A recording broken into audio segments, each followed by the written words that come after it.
Hello, my name is Nicole Husbands. I'm the Young Adult and Outreach Services Librarian at Indian Valley Public Library, and I've been here a little over 8 years. And I'm Robbie Fischer. I'm the Youth Services Assistant at Indian Valley Public Library, and I've been here since December 2019.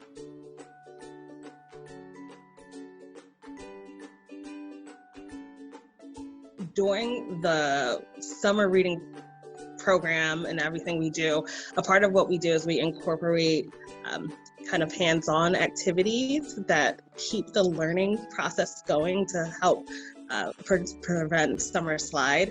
So during the entire summer, we've been preparing students to go back into school because of all of our activities. So we have reading, but we also have STEM activities and all those great things to keep young people's minds engaged.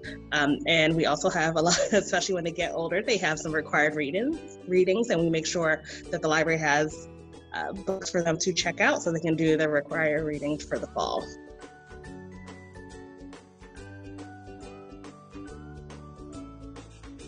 So yeah, throughout the summer, we've been having programs and activities for all ages, even adults too.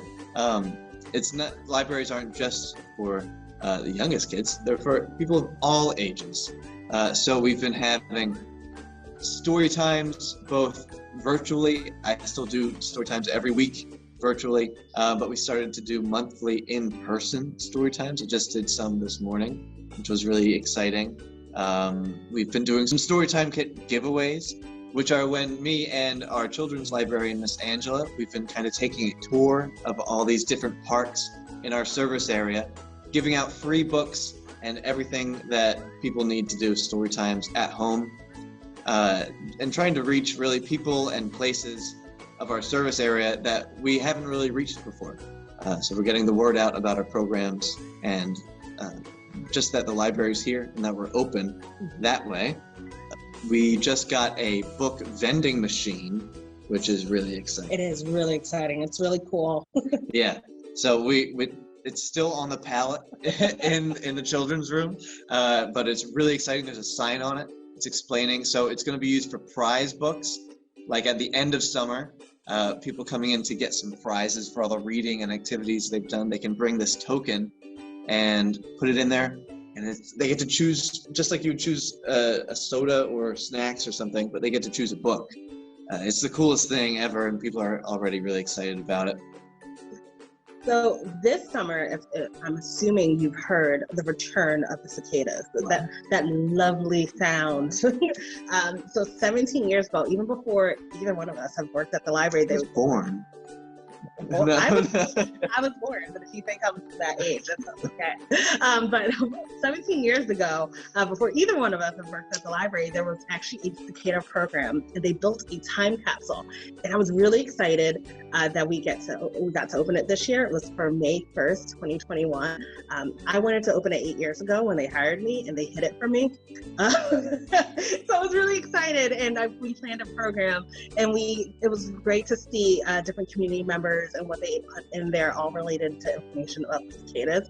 I grew up in an area where it wasn't a big deal. So being out here and getting to experience that and coming in the morning and hearing all that beautiful nature noise is a very different experience.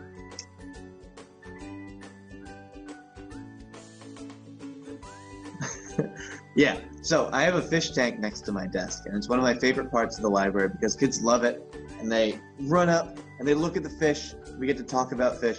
It's a great conversation starter. But with the pandemic, and especially when we went home to work, we take the fish out. So one of our wonderful volunteers took the fish home and was caring for them. And then even when we came back, we still didn't really want kids to congregate around the fish tank yet. So he kept them at his house, and we thought, hey, we should say that the fish are going on vacation. So the fish went on vacation, and they sent postcards from all around the world every week from a different place. And so every week I would post these postcards up with a message from the fish, talking about where they were from and everything. And that went on for a year. They came back a month or two ago, finally, from their long vacation. And people are really excited about the fish returning. Even when the fish weren't there and just the postcards were on the fish tank, they were still really excited. It kind of took the place of running up and seeing the fish. Instead, they're running up and seeing the postcards. So that's been really exciting, the return of the fish.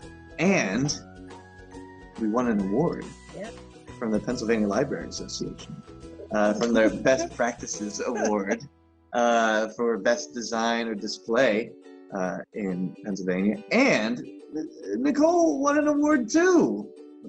Oh yeah, Did you?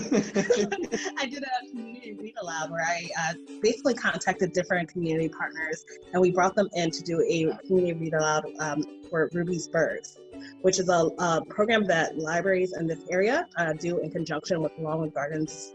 It's a community read. They have an adult children's book. So we had different people. We wanted to make sure that it was inclusive of all identities, all abilities, and we actually gave out kits with the book in it in a different craft, and posted a video, and we both won awards. Yeah, so there's, not to brag, but libraries are awesome. And there's a lot of really fun, exciting things going on. This summer has been awesome. We're getting back to normal. I might say even better than normal. Yes. I think during this time, there was just it highlighted some issues of a lack of service. And what libraries are, before it was traditionally just about providing access to books. We want to provide access to books because that's really important, but it's also about providing access to internet, to educational opportunities for everyone, because not everyone gets to have those things or able to pay for it, because it's like a great equalizer. So we take that portion very seriously of our mission. So we're just excited that we get to go back to doing that full force. So I would love for everyone to look at our website, which is ibpl.org, and see all the services we have for people in our community. And since we're still doing things virtually, seeing what you can join in as well. But I really want to encourage you to check out your local library. The reason why we're able to offer such great programs and have such a great staff is because of our community support. So we want you to check out your local library, see what they have to offer, and can support them in so many ways. Being in the building, checking out books, using their resources is the way that libraries can stay strong and stay up to the standards that we need to be to serve you. So go visit a library, go visit their website, and just enjoy being there.